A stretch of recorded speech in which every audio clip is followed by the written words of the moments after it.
Alors, bonjour tout le monde et bienvenue à ce nouveau numéro des séminaires en surveillance de l'état de santé de la population et en vie sanitaire organisé par par l'École de santé publique de l'Université de Montréal. Donc, la thématique abordée aujourd'hui porte donc sur les modèles de prédiction des impacts sanitaires de la chaleur avec apprentissage automatique. Je me présente Fatima Binati, je suis moi-même diplômée de l'option surveillance épidémiologique de la maîtrise professionnelle en santé publique de l'école et je suis actuellement professionnelle de la surveillance à la direction de santé publique de la Montérégie. Je serai accompagnée tout au long de ce séminaire, mais également des autres à venir, dans l'animation du professeur Bernard Simon-Leclerc, qui va davantage animer la période des questions.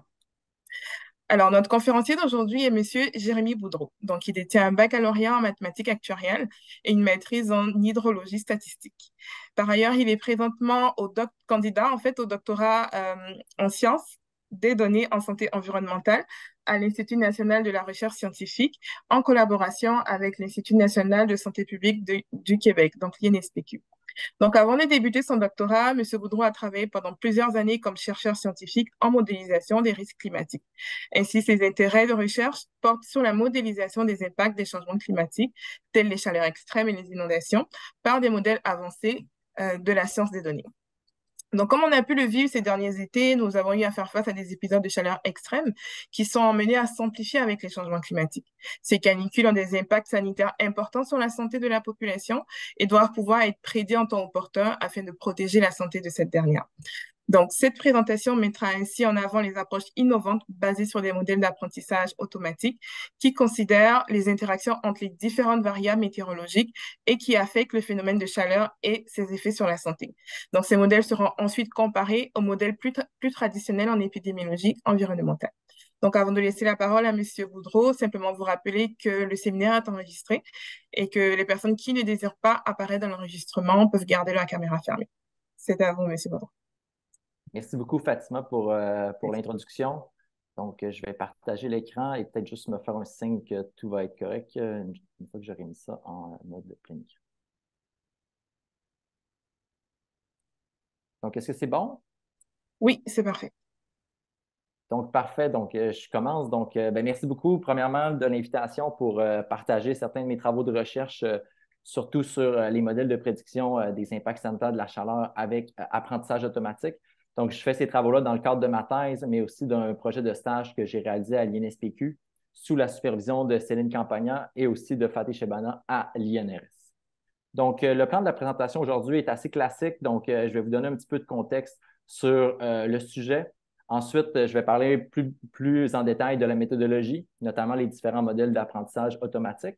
Ensuite, je vais vous présenter là, 3 applications qui ont été faites de l'apprentissage automatique dans le cadre des relations entre la chaleur et la santé, notamment la mortalité à Montréal avec un accent sur les modèles, la mortalité à Montréal et à Québec avec un accent sur les variables météorologiques, et finalement sur la mortalité et la morbidité sur l'ensemble du Québec avec un accent sur le développement de modèles multirégions. Finalement, la présentation va se conclure avec les conclusions générales du projet. Donc, le contexte, eh bien, vous savez qu'on a des changements climatiques et ces changements climatiques-là sont souvent décrits comme une menace à la santé publique. Donc, cet article-là date un peu, on est en 2021, mais plusieurs journaux médicaux avaient dit que les changements climatiques étaient une des plus grandes menaces à la santé publique. Seulement hier, on a eu le nouveau rapport, le Lancet Countdown, qui nous a encore rappelé, là, et ça c'est depuis 2015, les impacts importants des changements climatiques sur la santé humaine. Il n'y a pas seulement la communauté médicale, mais il y a aussi le GIEC qui nous dit, donc le groupe d'experts intergouvernemental sur l'évolution du climat, qui nous dit que la fenêtre d'opportunité pour vivre dans un monde où le climat est adapté se referme rapidement. Et aussi, moi, la citation que j'aime le plus, c'est celle du secrétaire général des Nations unies, donc Antonio Guterres, qui nous a dit à la COP 27 qu'on était sur une autoroute vers l'enfer climatique. J'aime vraiment la figure de style. Je pense que M. Guterres est très bon pour avoir ces figures de style-là. Mais c'est un peu difficile à s'imaginer qu'est-ce que l'autoroute vers l'enfer climatique. Donc, j'ai utilisé un outil d'intelligence artificielle, comme on est dans une présentation sur l'apprentissage automatique, qui nous permet de générer des images à partir de texte. Donc, j'ai demandé au logiciel DALL-E de nous générer qu'est-ce que l'enfer, qu'est-ce que l'autoroute vers l'enfer climatique. Et on voit finalement des feux de forêt, des inondations, probablement des chaleurs très extrêmes, probablement une pollution de l'air. Donc, c'est potentiellement pas très réaliste comme image, mais ça nous donne un aperçu de qu'est-ce que le secrétaire général des Nations Unies veut nous dire quand il dit qu'on est dans une autoroute vers l'enfer climatique. Donc, évidemment, ces changements climatiques-là amènent de nombreux impacts sur la santé, notamment des impacts reliés à la chaleur. On peut se rappeler, là, en 2003, la vague de chaleur en Europe qui avait fait près de 70 000 décès et 15 000 en France seulement.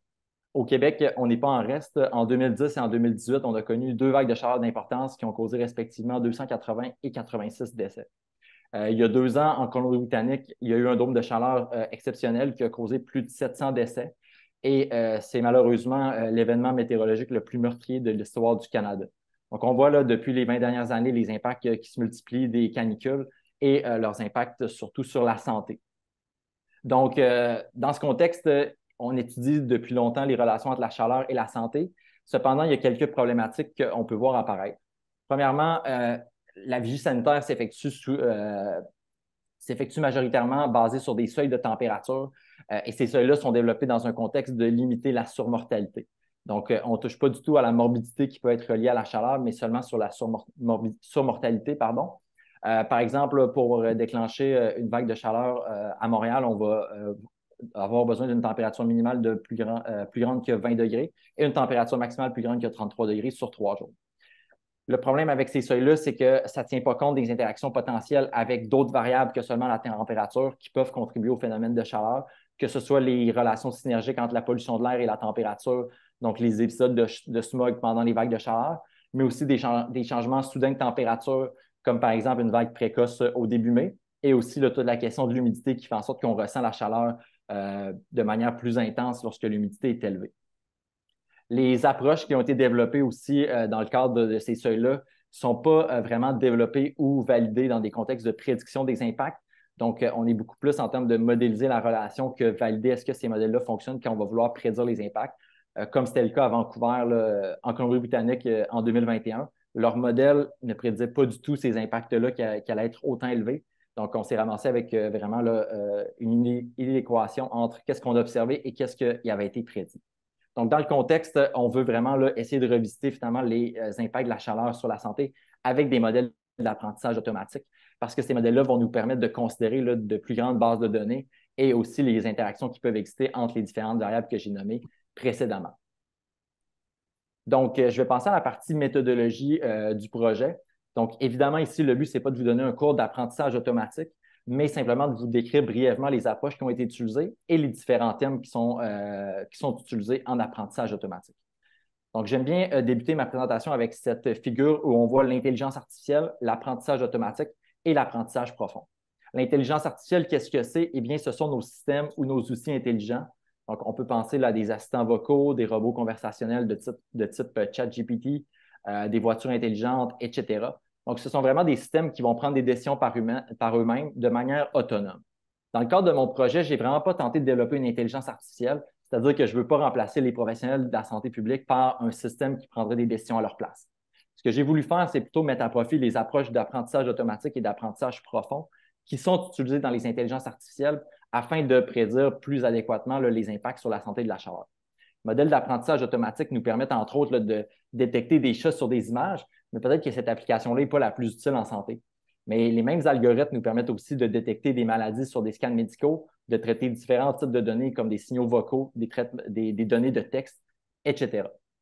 L'apprentissage profond, qu'est-ce que c'est? Quand on parle de deep learning, bien, on parle vraiment d'une catégorie spéciale de modèles qui sont en fait les réseaux de neurones à plusieurs couches cachés, donc des réseaux de neurones qui sont très profonds.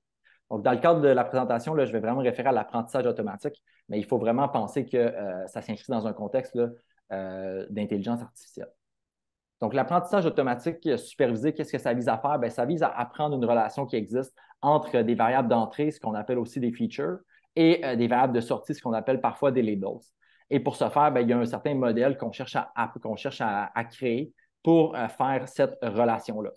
En fait, ce n'est pas nécessairement différent de ce qu'on voit là, en modélisation statistique ou épidémiologique, où ce qu'on a, c'est une variable réponse. On tente de modéliser ça avec un modèle statistique, avec plusieurs variables explicatives ou variables indépendantes. Il y a quelques différences, par contre, entre l'apprentissage automatique et l'apprentissage et la modélisation statistique. Premièrement, en modélisation statistique, on voit que le modèle statistique est défini a priori. Donc, soit on va supposer, par exemple, dans un modèle logistique, une relation linéaire, soit on peut supposer une relation polynomiale, mais on suppose que cette relation-là est connue. Dans le cadre du modèle d'apprentissage automatique, la relation peut prendre toutes sortes de formes et on veut l'apprendre à partir des données. Donc, on ne sait pas, on n'a pas d'a priori d'avance sur quelle sera cette relation-là. Au niveau de la modélisation statistique, oui, on peut inclure des interactions, mais c'est fait de manière beaucoup moins directe que dans les modèles d'apprentissage automatique où c'est plus facile de considérer ces interactions-là. La dernière différence, c'est vraiment au niveau de l'erreur aléatoire. Donc, en modélisation statistique, on donne une distribution pour cette variable-là. Donc, ça va nous permettre là, un paquet de choses, notamment d'avoir des intervalles de confiance sur nos prédictions et sur nos effets qu'on estime. En apprentissage automatique, on ne suppose aucune distribution pour cette erreur-là et même qu'on ne la modélise pas. Donc, on est vraiment dans un contexte qu'on va avoir des prédictions les plus précises possibles, mais on ne s'intéresse pas du tout au comportement aléatoire. Donc, ça peut avoir là, des avantages comme des inconvénients. Dans le cadre du projet, j'ai considéré là, 3 grandes familles de modèles d'apprentissage automatique, d'apprentissage profond et de modèles statistiques. D'abord, j'ai considéré ce qu'on appelle des modèles basés sur des arbres, donc l'arbre de décision, la forêt aléatoire et le gradient boosting. Je vais revenir là, plus tard à quelles sont ces différentes approches-là. J'ai aussi considéré des modèles de type réseau de neurones, notamment des perceptrons qui sont des modèles assez simples d'apprentissage automatique, mais aussi des modèles de type récurrent comme le long short-term memory. Finalement, j'ai toujours comparé mes résultats à des modèles statistiques classiquement utilisés là, en épidémiologie environnementale, notamment des modèles linéaires, des modèles additifs généralisés non linéaires et des modèles à délai distribués. Le but, en fait, de considérer ces approches-là, c'était vraiment d'aller chercher une gamme d'approches différentes en apprentissage automatique, comme j'ai mis en jaune sur la figure à droite de la présentation. Il existe d'autres. Oui, désolé.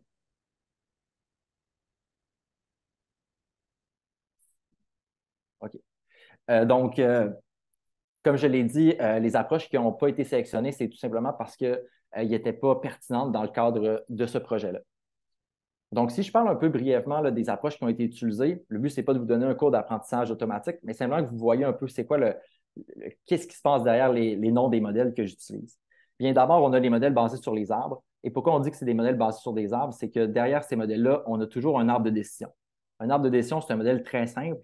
Même des fois, on dit que ce modèle-là est plus simple qu'une régression logistique parce qu'on voit vraiment qu'est-ce qui se passe pour avoir une prédiction. On voit qu'on prend une variable et on dit est-ce que cette variable-là est plus grande ou plus petite qu'une certaine valeur. Ensuite, on prend une deuxième variable et on dit est-ce que celle-là est plus petite ou égale qu'une autre valeur. On peut répéter ce processus-là là, de vraiment plusieurs fois et à la fin, on peut faire des décisions ou des prédictions, comme c'est illustré sur la figure ici. Évidemment, là, ces modèles-là sont très simples, mais leur désavantage, c'est qu'ils sont peu performants. Donc, c'est pourquoi on a introduit des modèles qui sont basés sur les ensembles. Qu'est-ce que ça veut dire un modèle basé sur des ensembles? C'est que plutôt que d'avoir seulement un arbre de décision, on va avoir une multitude d'arbres de décision. Donc, c'est pourquoi on peut avoir le lien entre l'arbre et la forêt. Donc, quand on parle de forêt aléatoire, c'est qu'on a une multitude d'arbres de décision. On peut avoir 500, 1000, 1500, 2000, etc. Arbres de décision.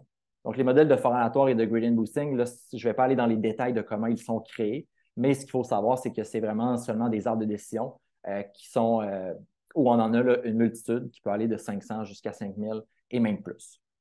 Donc, ça, c'est pour nos modèles basés sur les arbres, qui sont des modèles d'apprentissage automatique là, beaucoup utilisés dans la littérature. On a aussi des modèles de réseau de neurones là, qui sont beaucoup populaires ces temps-ci, surtout les modèles d'apprentissage profond. Donc, ce qu'on a considéré, c'est des modèles un peu simples, donc des modèles du style vanille, donc les classiques, qui sont notre perceptron à une couche ou à plusieurs couches. Donc, ici, ce qu'on voit, c'est vraiment que nos variables d'entrée sont combinées successivement au sein de neurones en bleu et de différentes couches cachées. Donc, on va vraiment là, travailler cette information-là et on voit qu'il y a beaucoup de flèches. Donc, il y a beaucoup d'interactions qui peuvent exister entre nos différentes variables explicatives. Et le but, c'est toujours d'essayer de prédire là, notre variable de sortie là, ou notre impact à la santé. Donc, ça, c'est des modèles d'apprentissage automatique, d'apprentissage profond qui sont comme les classiques au niveau des réseaux de neurones. Nous, ce qu'on a considéré aussi, c'est des réseaux de neurones beaucoup plus complexes qui sont les réseaux récurrents de type long short-term memory. Donc, qu'est-ce qui est illustré ici? C'est seulement ce qui se passe dans une seule neurone de la figure de gauche. Donc, on voit que c'est beaucoup compliqué, il y a beaucoup d'équations. Je ne vais pas aller dans le détail, mais ce qu'il faut savoir de ce type de réseau-là, c'est qu'on a ici là, des informations T-1, T-1 et informations T et T. Donc, ça, c'est vraiment des modèles là, qui sont adaptés pour des séries de type série chronologique, série temporelle.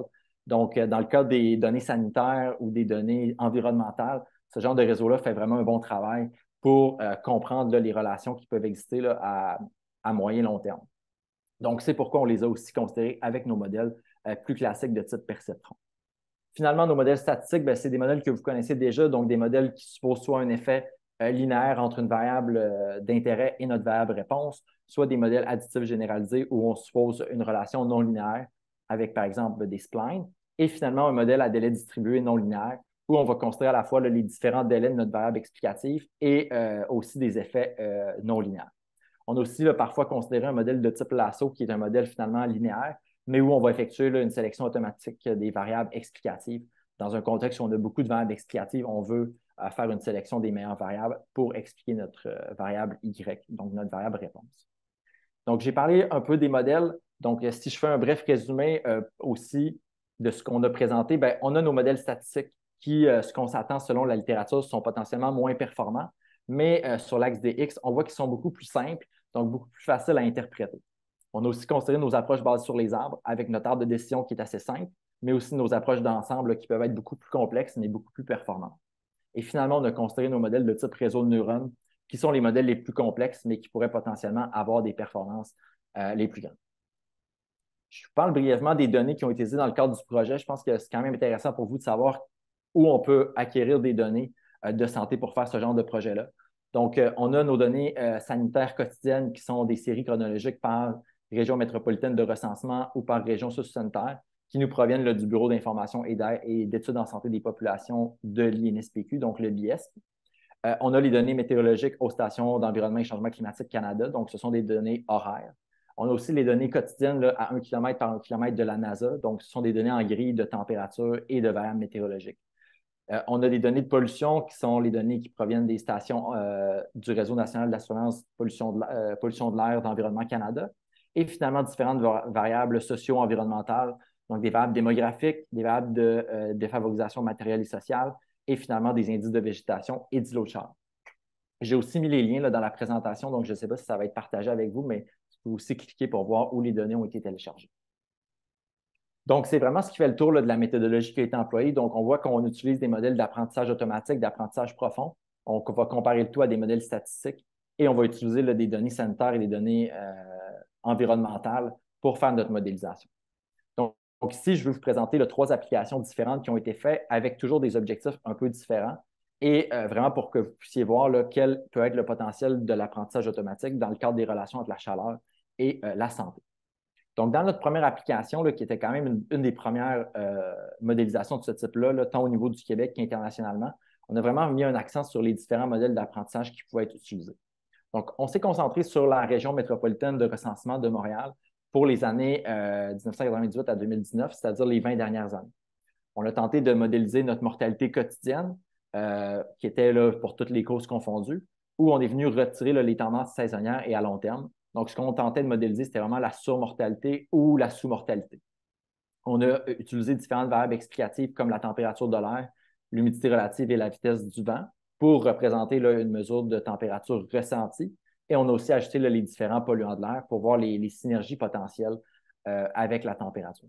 Toutes ces variables ont été considérées jusqu'à 7 jours avant l'observation de la mortalité. Comme je l'ai dit, on a vraiment un accent sur les modèles. Donc, ici, on a considéré 3 modèles statistiques, 3 modèles basés sur les arbres et 3 modèles de type réseau de neurones. Si ça vous intéresse, l'article a été publié cet été dans Science of the Total Environment.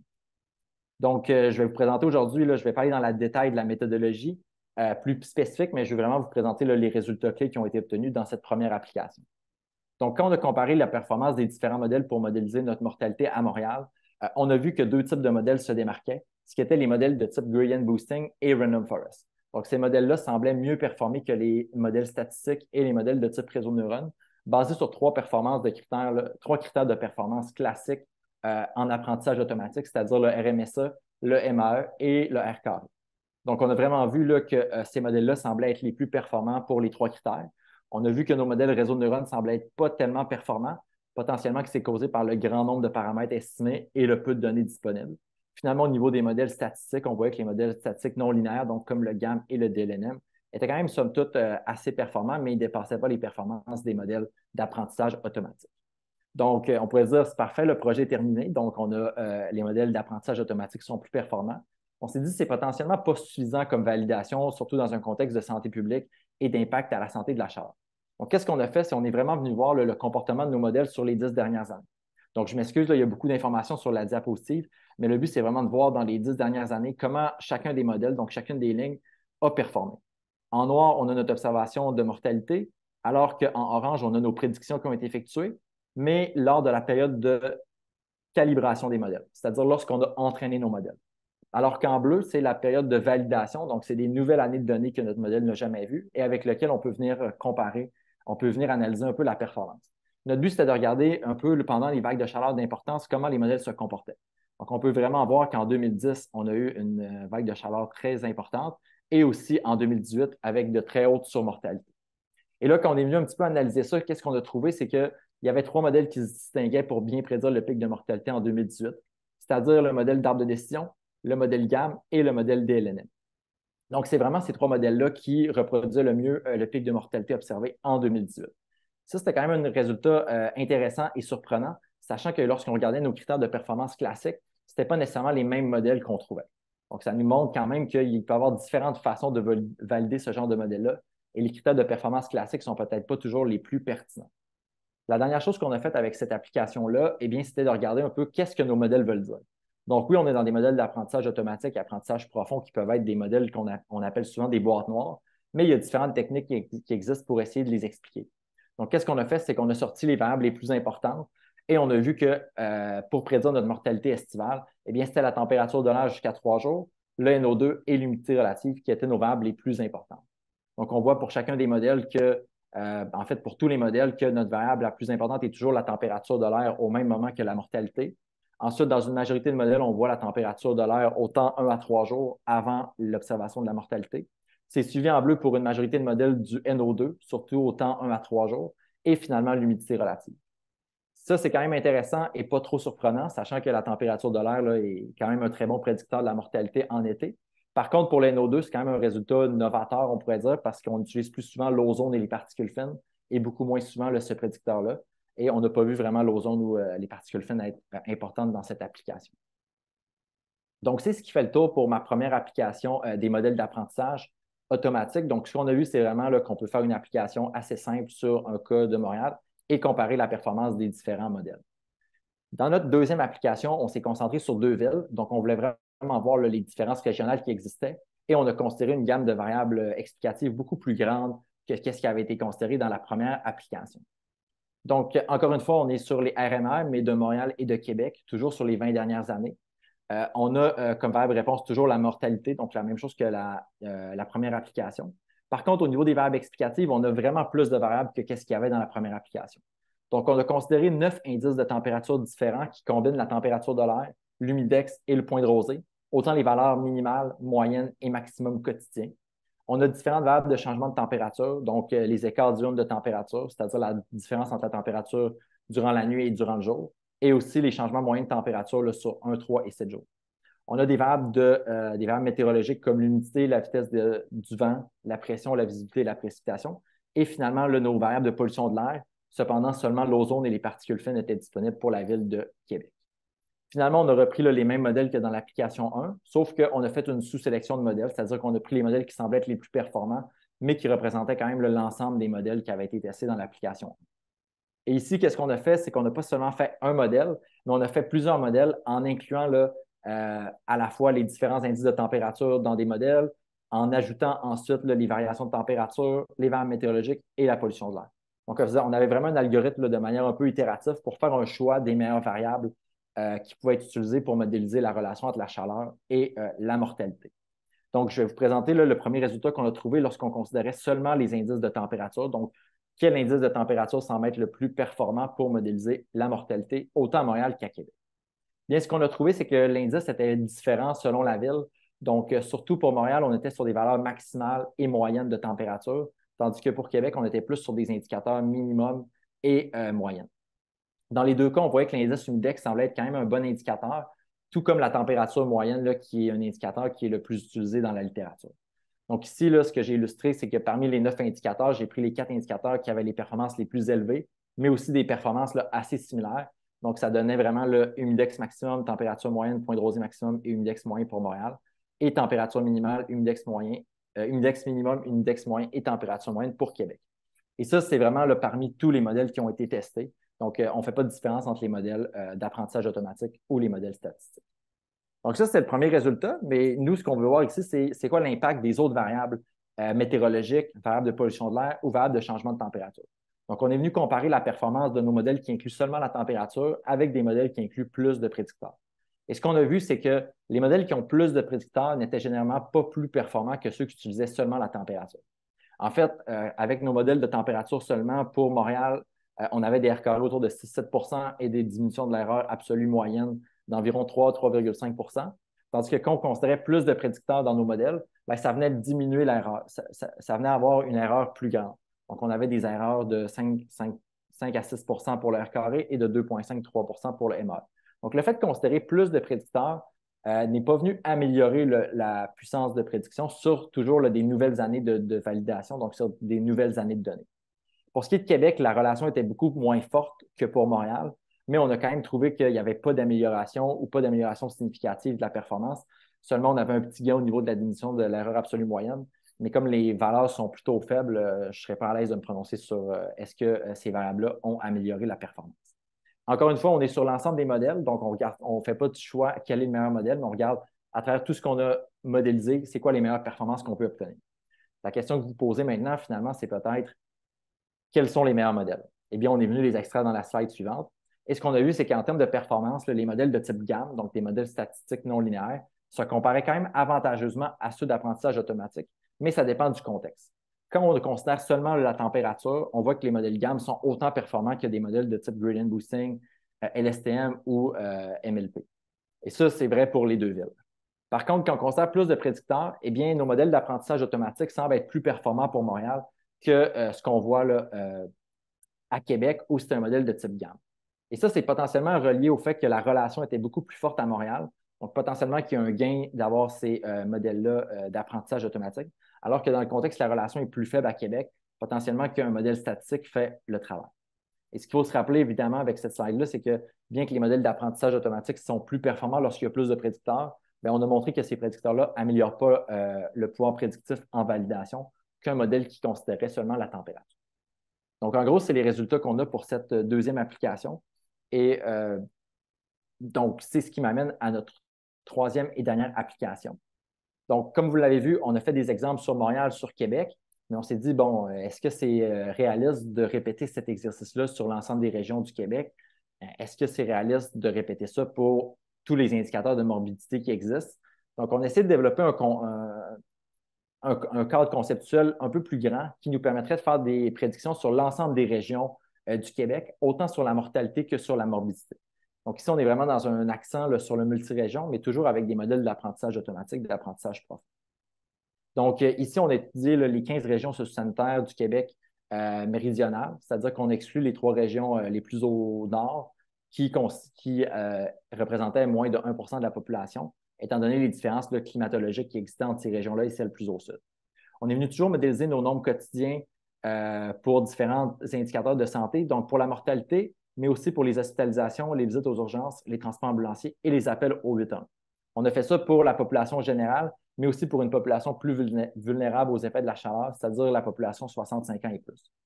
On a considéré encore une fois là, les mêmes modèles que précédemment, sauf qu'on est venu sélectionner un modèle de type Lasso comme modèle de référence parce qu'on avait beaucoup de variables explicatives dans notre modèle, là, donc plus de 50, c'est-à-dire qu'on voulait faire une sélection des variables les plus pertinentes pour nos modèles.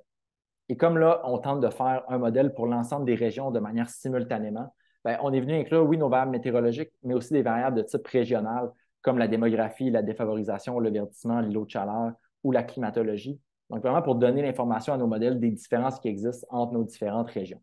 Et aussi, là, comme on modélise les nombres bruts cette fois-ci, on est venu inclure là, toutes les tendances temporelles potentielles, donc les jours de la semaine, les jours fériés, le mois et l'année. Et ici, là, c'est vraiment important de se dire qu'on ne tente pas de modéliser là, les nombres dans l'ensemble du Québec, mais vraiment dans chacune des régions socio-sanitaires, mais au sein d'un même modèle. Donc, on va avoir des prédictions pour chacune des RSS, mais tout ça va nous venir d'un seul et unique modèle, plutôt que des modèles distincts pour les différentes régions, comme on le fait dans l'application 2. Donc, les résultats clés qu'on a obtenus quand on regardait la performance des modèles sur des années de validation toujours, eh bien, c'est qu'on voyait que les modèles d'apprentissage profond semblaient être les plus performants pour un ensemble de variables sanitaires étudiées. Donc, ici, on a nos variables dans la population générale et nos variables dans la population 65 ans et plus. Et en bleu foncé, on a mis les modèles qui performaient le mieux. Donc, on voit que c'est majoritairement des modèles de type perceptron multicouche et LSTM. Évidemment, il y a aussi des modèles de type apprentissage automatique basé sur les arbres qui performaient bien, comme le GBM et le Random Forest. Évidemment, là, je dis que ça performe mieux. Ça dépend aussi de la variable sanitaire qu'on regarde. Donc, si on regarde, par exemple, la mortalité, on n'a pas un énorme gain des modèles d'apprentissage profond par rapport à notre modèle de référence de type LASSO, donc seulement 1,5 %. Par contre, pour d'autres indicateurs, comme pour les appels au 8 à 1, ben, on passe de 65 à 82 %. Donc, on a un gain beaucoup plus appréciable à ce niveau-là. Même chose pour les hospitalisations 65 ans et plus, donc on passe de 50 à 65 donc, ça dépend. Et ici, là, je tiens à préciser que ce n'est pas la peine de comparer là, ligne par ligne les indicateurs parce que ces variables-là présentent différentes tendances temporelles, différentes tendances régionales. Donc, ce n'est pas parce qu'un critère est plus élevé que l'autre que la variable a été mieux modélisée. Donc, c'est vraiment important de seulement comparer là, colonne par colonne quel modèle a performé le mieux pour chacun des indicateurs. On a aussi regardé un autre critère de performance qui était encore une fois là, la diminution de l'erreur absolue moyenne. Et on a vu là, majoritairement la même conclusion. Donc, encore une fois, les modèles d'apprentissage profond qui étaient les plus performants pour un ensemble de variables sanitaires étudiées. Donc, encore une fois, c'est des critères là, classiques d'apprentissage automatique. Donc, est-ce que ça fait le travail au niveau de la santé publique? Est-ce qu'on est satisfait avec ça? Potentiellement que non. Donc, on est venu encore une fois regarder nos modèles, comment ils se comportaient dans un événement digne de mention, donc la vague de chaleur de 2018. Donc, ici, ce que j'ai illustré là, en gris, c'est la période vague de chaleur avec 3 jours avant, 3 jours après. En noir, on a notre observation de mortalité ou de morbidité, alors que les lignes pointillées représentent les prédictions qui ont été faites par les différents modèles. Ici, je tiens à noter que je n'ai pas présenté l'ensemble, les résultats pour les différentes régions socio-sanitaires. Donc, ce que j'ai fait, c'est que j'ai agrégé les prédictions pour avoir une seule série chronologique pour l'ensemble du Québec. Donc, ça nous donne quand même une idée là, de à quel point le modèle se comporte sur l'ensemble du Québec, bien qu'il effectue des prédictions pour chacune des régions socio-sanitaires. Donc, ce qu'on a vu vraiment, c'est que le modèle en rouge, donc le modèle Light GBM, semblait être celui qui était le plus sensible à la vague de chaleur de 2018, surtout pour deux indicateurs, donc la mortalité et les transports ambulanciers.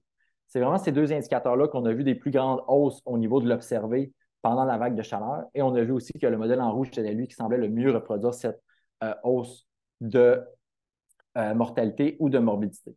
Au niveau des visites aux urgences, au niveau des hospitalisations, pardon, on voit que les niveaux n'ont pas nécessairement augmenté pendant la vague de chaleur, donc ils revenaient au niveau pré-vague de chaleur. Donc, il n'y a pas vraiment de conclusion à tirer et c'était la même chose pour les visites aux urgences. Je n'ai pas présenté les résultats pour les appels au 8 à 1 ou dans la population 65 ans et plus, mais les tendances étaient à peu près les mêmes. Donc, une fois qu'on a un petit peu regardé la performance des modèles, c'est toujours intéressant de regarder l'explication des modèles. Donc, qu'est-ce que les modèles ont appris? Et ce qu'on a vu quand on a tenté d'expliquer nos modèles, c'est que les tendances régionales et les tendances temporelles, c'était vraiment les variables les plus importantes pour un ensemble de variables sanitaires étudiées par rapport aux variables météorologiques.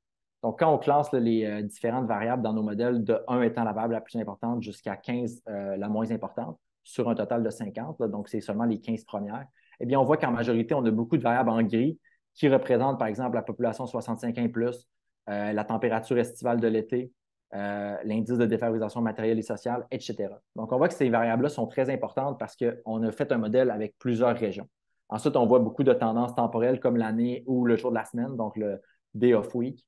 Et finalement, ce qu'on voit en orange, c'est quelques variables météorologiques comme la température ou l'indice humidex. En fait, on a revu ce comportement-là là, pour l'ensemble des variables sanitaires étudiées, avec des différences un peu notables. Par exemple, pour les hospitalisations, on voyait que le jour de la semaine, donc le samedi ou le dimanche, était vraiment la variable la plus importante pour pour l'ensemble des modèles qui ont été étudiés. On a aussi vu un certain pattern, c'est-à-dire qu'on a vu que les variables météorologiques étaient plus importantes pour la mortalité et pour les transports ambulanciers. C'est quand même cohérent avec ce qu'on a vu là, pendant la vague de chaleur, que ces indicateurs-là semblaient être ceux qui augmentent le plus pendant les épisodes de chaleur. Donc, c'est reproduit un peu ici où on voit qu'il y a une importance plus grande des variables météorologiques dans ces variables sanitaires-là que pour d'autres variables qui sont potentiellement moins impactées par la chaleur, comme les hospitalisations ou les visites aux urgences.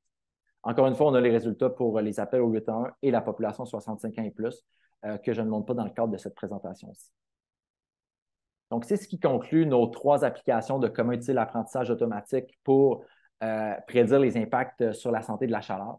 Donc, je vais passer à mes différentes conclusions avant d'ouvrir à la période de questions.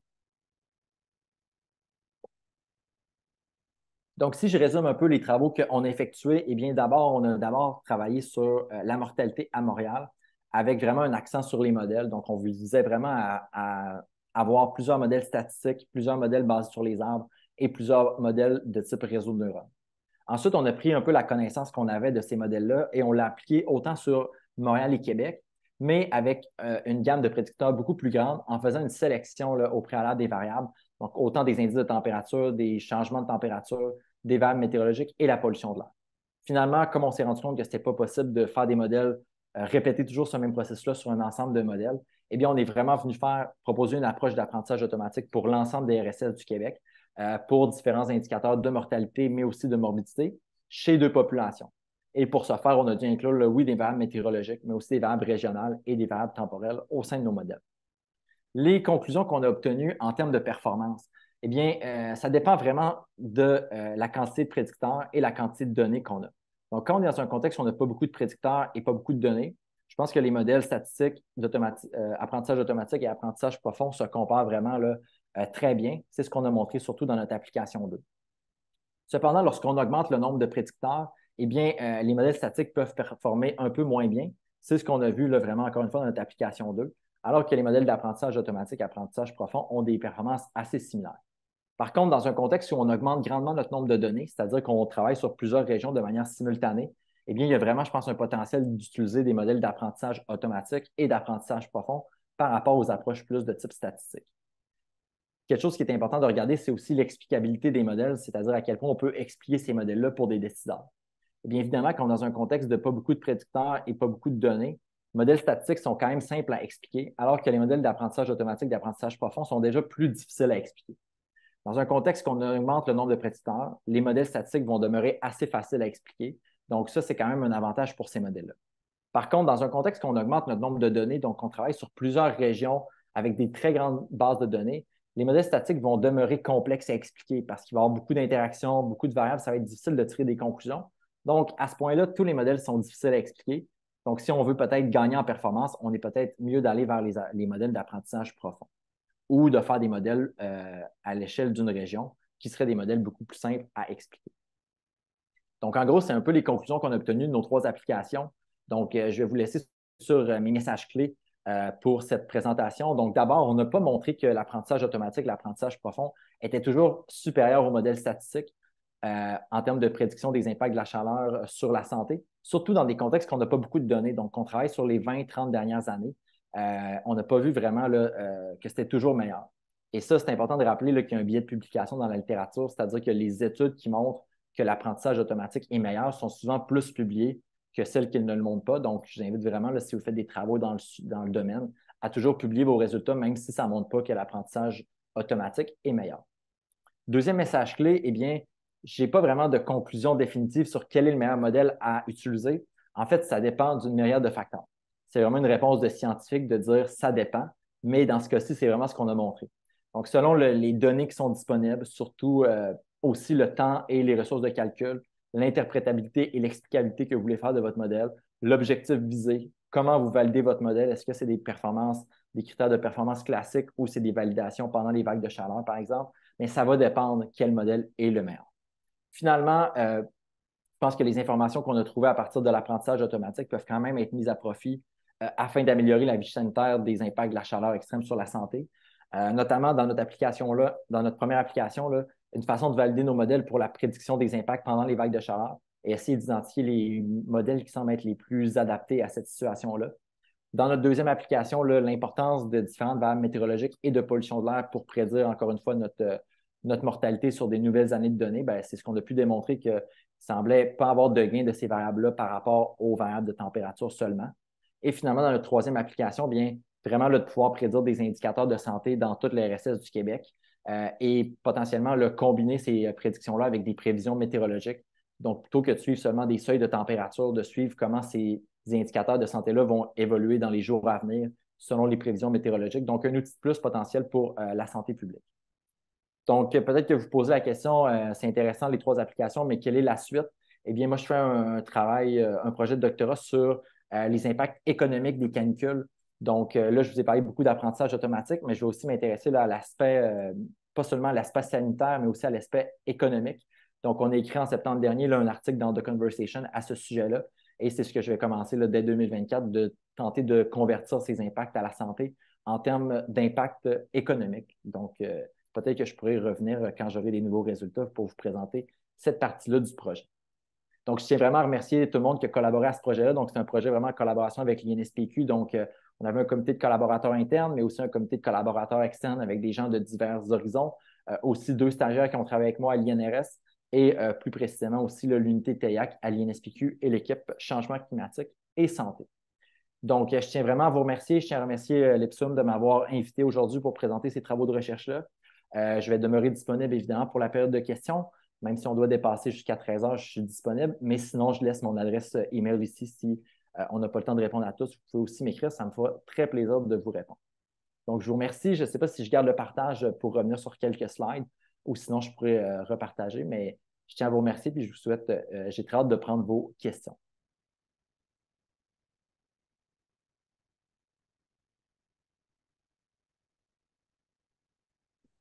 Donc, merci beaucoup, M. Boudreau. Alors, on va procéder à la période de questions. Je peux commencer par, je cherchais la conversation, qu'il y avait euh, une question tout à l'heure. Et alors, le temps de trouver où est rendue la conversation. Euh, on peut y aller avec une question donc, de Simon Vergniaud. Vous pouvez poser votre question, Simon. Merci. Bonjour. Merci beaucoup pour la présentation. C'était passionnant. Moi, j'ai une question. Je travaille dans une petite région et en fait, j'ai une question sur ce que ça apporte vraiment de faire une analyse régionale en intégrant les données des petites régions où vous allez avoir de la donnée météorologique qui va être, entre guillemets, répartie sur une énorme surface, sur des petits effectifs. Est-ce que ça vient pas juste faire du bruit dans l'évaluation du modèle parce que vous allez avoir peu d'événements? Et puis, en fait, les facteurs explicatifs vont pas être représentatifs forcément de l'intégralité de la région. Donc, vous allez avoir une perte, à mon sens, de granularité. Mais peut-être que je me trompe. Oui, ben, très bonne question. Merci beaucoup. En fait, quelque chose qui n'a pas été mentionné, mais peut-être ça va répondre en partie, c'est que, par exemple, pour nos variables explicatives, on n'a pas pris des variables sur l'ensemble des régions, mais plutôt, là, on est venu pondérer nos températures par l'exposition. Donc, même si on a une région qui est super grande, on est venu pondérer notre population là, pour avoir une mesure de température auquel la population qui vit dans cette région-là est exposée. Donc, ça vient déjà corriger peut-être une certaine partie du bruit qu'on peut avoir. Mais c'est sûr que le fait de travailler sur plusieurs régions avec des régions plus petites, ça apporte certaines problématiques. Notre hypothèse, c'est de se dire qu'avec l'apprentissage automatique et le fait d'avoir de l'information de d'autres régions, il y a un potentiel de venir combler ces erreurs-là. Donc, je pense qu'on garde cette idée-là. Puis, il y a même des études qui sont à des échelles encore plus petites. Donc là, nous, on trouvait que l'échelle RSS était déjà une bonne échelle, mais on voit des gens qui font des études encore à des échelles plus petites, pas au Québec nécessairement, mais ailleurs. Donc, c'est un peu un dilemme à faire, mais on trouvait que l'échelle RSS était quand même pertinente, là, surtout dans un contexte que les modèles d'apprentissage automatique peuvent transmettre de l'information d'une région à l'autre et apprendre de d'autres régions. Donc, c'est pour ça que ça a été pertinent de les inclure. Merci. Et donc, on peut prendre une question qui était sur le chat, la discussion. Une question de Charles qui dit bonjour, j'ai appris que le R carré, donc coefficient de détermination, était surtout valide dans les modèles de régression linéaire car représentait la variabilité observée qui pouvait être expliquée par le modèle. À quoi le donc, coefficient de détermination correspond-il dans les modèles d'apprentissage machine? Oui, en fait, super bonne question. J'ai souvent cette question-là sur le R carré. En fait, dans ce contexte-là, souvent, on l'appelle aussi un autre nom qui est souvent le Nash-Sutcliffe Coefficient of Efficiency. Donc, le but, c'est la formule est la même que le R carré, mais on ne calcule pas le R carré sur les données d'entraînement du modèle, seulement sur les données de validation. Donc, à ce moment-là, comment on peut l'interpréter? C'est vraiment la distance entre la prédiction et l'observation. C'est un peu une mesure qui est similaire à la mesure, par exemple, du RMSE. Sauf que vu qu'on a un dénominateur, ça nous permet quand même de se dire un peu à quel point nos nuages de points étaient distants ou étaient près de la ligne. Ça reste une mesure linéaire, ça reste une mesure de corrélation linéaire entre l'observation et la prédiction. Ce n'est pas parfait. C'est pourquoi on a considéré là aussi l'erreur absolue moyenne. Et il y aurait tout un autre pan de critères à évaluer aussi. On essaie de rester là, quand même classique dans ce que les autres études avaient fait pour pouvoir se comparer avec nos résultats. Donc, c'est un peu les réponses que je donnerais. Mais c'est sûr que ce n'est pas parfait encore, le R carré, mais c'est encore tellement utilisé que c'est un petit peu pour ça on l'a conservé. Donc, Je me- vous l'avez je- utilisé, si je comprends bien, comme ce que vous présentiez comme étant un indice de performance. Quand vous qualifiez la performance des modèles, c'était entre autres choses basé sur ce R carré-là. Exactement. En sachant que ce n'est pas un critère parfait, mais surtout en se disant que ça nous permet de classer un peu la performance, mais ce n'est pas la même chose que quand on est dans une régression linéaire, comment nous on l'utilise. Et je me permettrais juste merci beaucoup. Là, je me permets juste j'avais posé la question sur le chat parce que j'avais peur de l'oublier. C'était vraiment super intéressant. Et moi, j'avais appris aussi, là, enfin, c'est pour ça que je posais la question. J'avais surtout travaillé dans les modèles non linéaires, puis les modèles non linéaires FMX. Donc, c'est pas exactement la même chose que ce que vous faites, mais la question que je me posais, c'est dans ces conditions-là, est-ce que, entre guillemets, vous handicapez pas vos modèles d'apprentissage machine ou alors vous surestimez pas les performances par rapport, quand vous comparez grâce à un R carré, un modèle linéaire avec un modèle qui n'est fait comme pas très adapté pour l'utilisation du L carré. Première question. Et deuxième question, c'est dans d'autres types de modélisation, enfin dans les modélisations plus probabilistes, on utilise parfois des critères type basés sur la vraisemblance, AKIK, BIC, etc. Est-ce que ça existe, ces critères-là, dans les modèles d'apprentissage machine et est-ce que ça pourrait être des bons critères de sélection de modèles ou de comparaison de modèles, en tout cas dans les cas particuliers où ils ne sont pas emboîtés?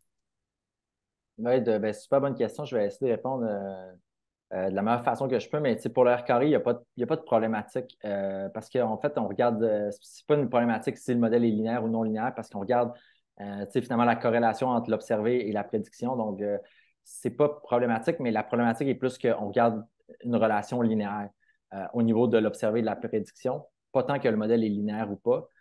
Puis c'est pour ça qu'on regarde toujours d'autres critères. Donc, il n'y a pas seulement celui-là, mais celui-là, selon moi, est plus facile à expliquer qu'un RMSA qui est seulement qui est une valeur là, qui dépend de nos données. Donc, C'est plus compliqué, RMSE, je suis d'accord. c'est pour ça qu'on a détesté de celui-là, mais quand on fait une sélection de modèles, qu'on regarde le RMSE ou le R carré, c'est proportionnel, donc ça revient au même.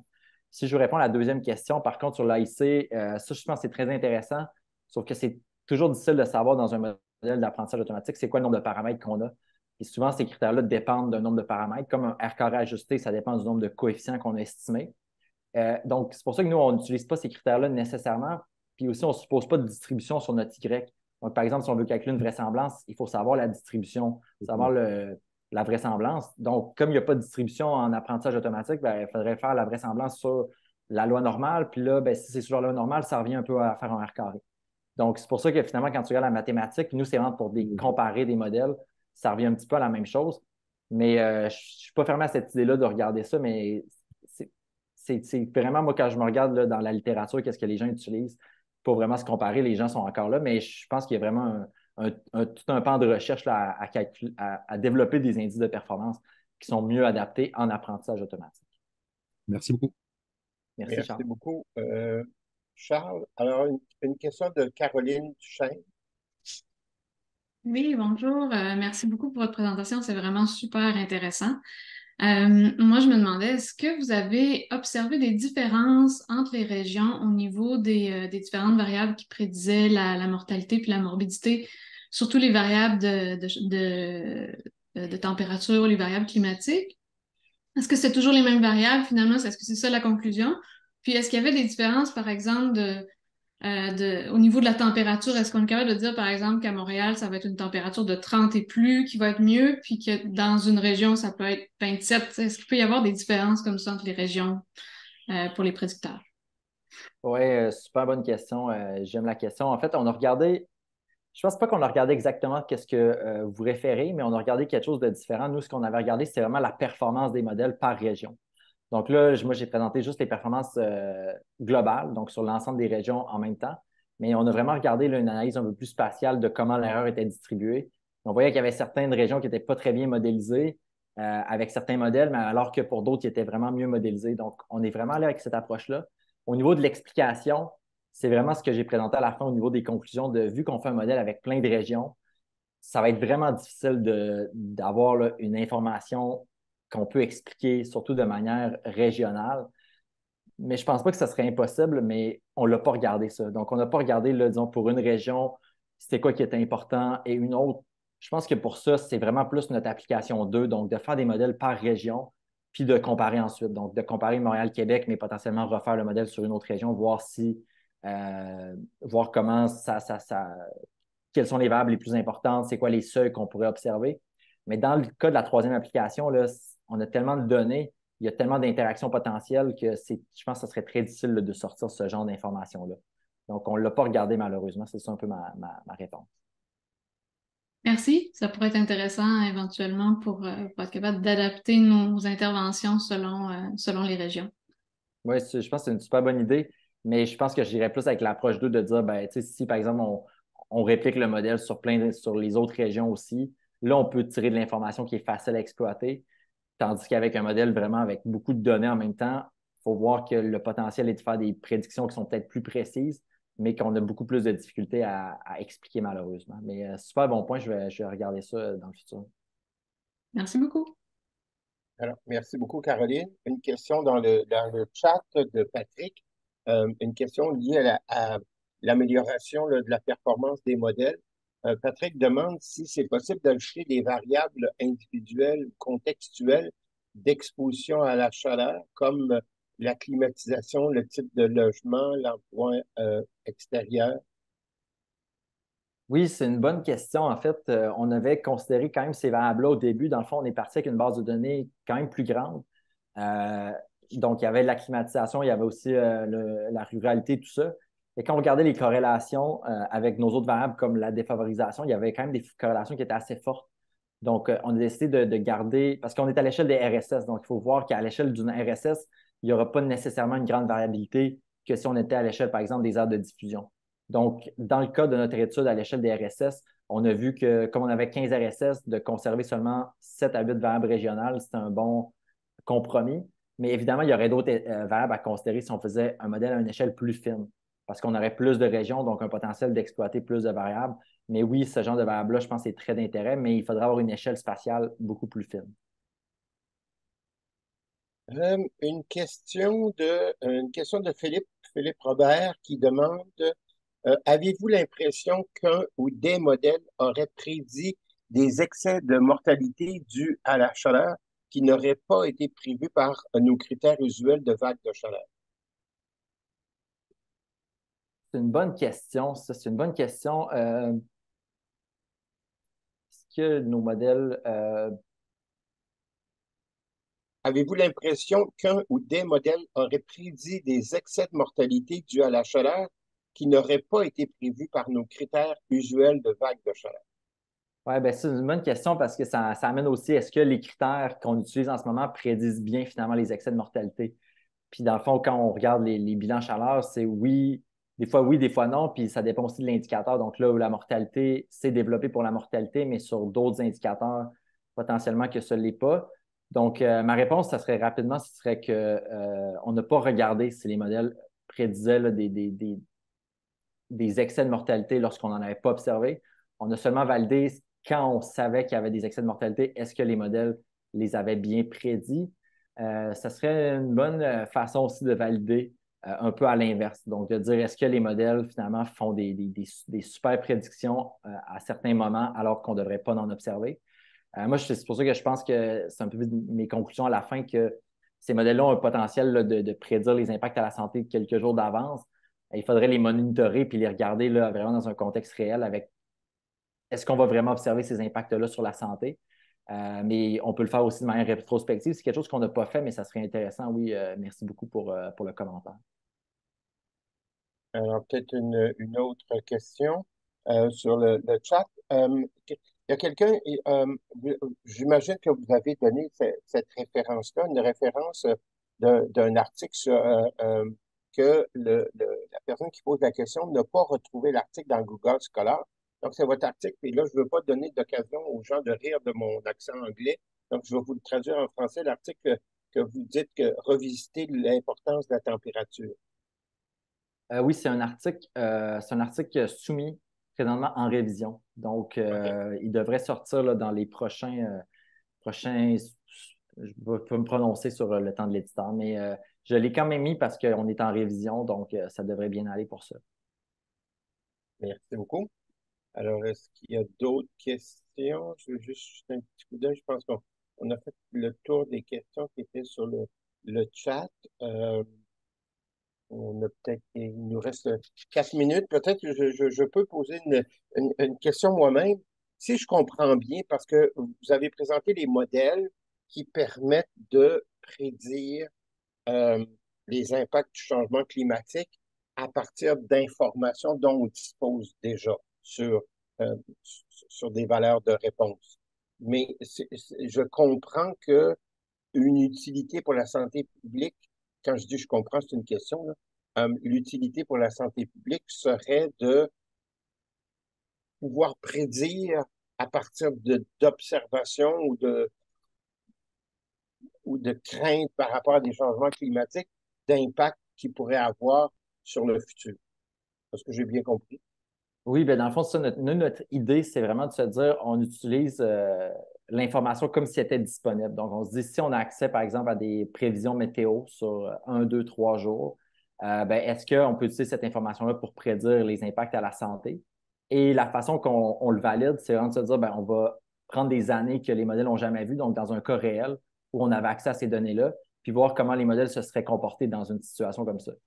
Évidemment, on ne l'a pas vraiment testé avec les prévisions météo parce qu'on sait que les prévisions météo ne sont pas toujours aussi fiables que les observations météo, mais c'est quand même l'optique qu'on avait, puis c'est quand même qu'est-ce qui est fait, là, par exemple, pour les seuils de température, ben, c'est la même idée, c'est de se dire on développe les seuils avec les observations, mais dans la vraie vie, on va avoir seulement des prévisions météo.